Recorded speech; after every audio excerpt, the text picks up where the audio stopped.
Rank the position groups from most likely to least likely to land a strong recruiting class this year. Just kind of make it your own, Matt. I know that's kind of a toughie.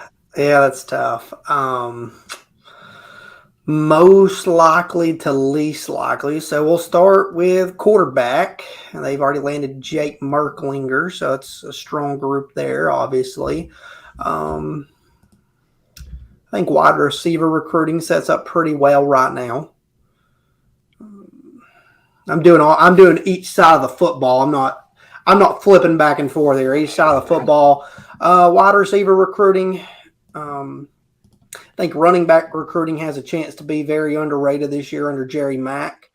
And then I think offensive line recruiting and tight end recruiting will be, pretty similar. We'll see how things shake out there. Who do they add as a second tight end, and how does this offensive line class continue to shake out? And then on the defensive side of the football, I think all those are pretty tight, honestly. I mean, the secondary group looks pretty good right now with Idris Farouk committed, Boo Carter committed, Marcus Gorey and Caleb Beasley. That's, tying all those pieces in together looks good. The defensive line group has some potential. The linebacker group has some potential. So I think those are just really hard to try to, sit down and go from rank. I don't know that you can do it.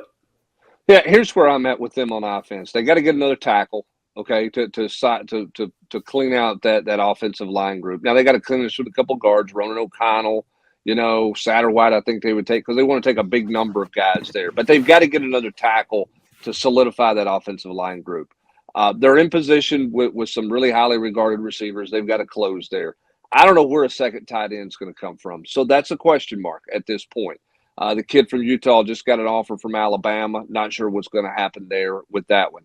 Like him in the secondary, as Matt, you said, at linebacker, we'll see who the other. I like Burns, but who else comes with him? They got to get Spillman in the boat. That's a priority for them. And then who's the third guy? And then on the defensive line, I don't want to say a rabbit out of their hat, but they've got to, they've got to. Franklin, can you get him in the boat? Can you circle back to Fountain and be a factor there with him? I just question whether there's enough bodies that they're recruiting on the defensive line right now for that to be a stellar group when it's all said and done. We'll see. What percentage of the class will be committed by the time Tennessee kicks off against Virginia? Well, I mean, I don't know a set percentage, but I would say the bulk of all of it. I mean, Matt, last year, you had Hobbs and you had Carter were really the two fall guys. There may have been another one in there that I've failed to remember, but they didn't get more. Yeah, I mean, they didn't get maybe 3 or 4 guys in the fall. Everything else was done, not counting transfers, obviously, portal kids. So I would imagine that would be the case. I think Tennessee, I mean, Ryan Wingo, we know is not going to do anything until, late November, 1st of December.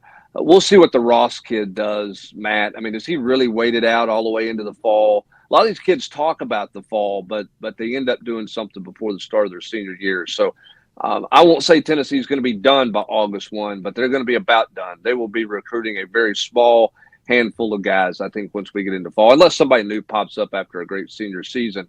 But Arian Carter is the exception, not the rule to that, right, Matt? Yeah, absolutely. I just think it gets harder and harder for kids nowadays to go deep into the fall in these recruitments. I mean, I talked to Jordan Ross after he got home from his official visit, and he's still maintaining that he's going to take it into December if he can, but at the same time, it's still hard to believe it because you kind of talked about how this month wore him down a little bit, and then he's going to have his season and trying to take visits. It just gets harder and harder to do that.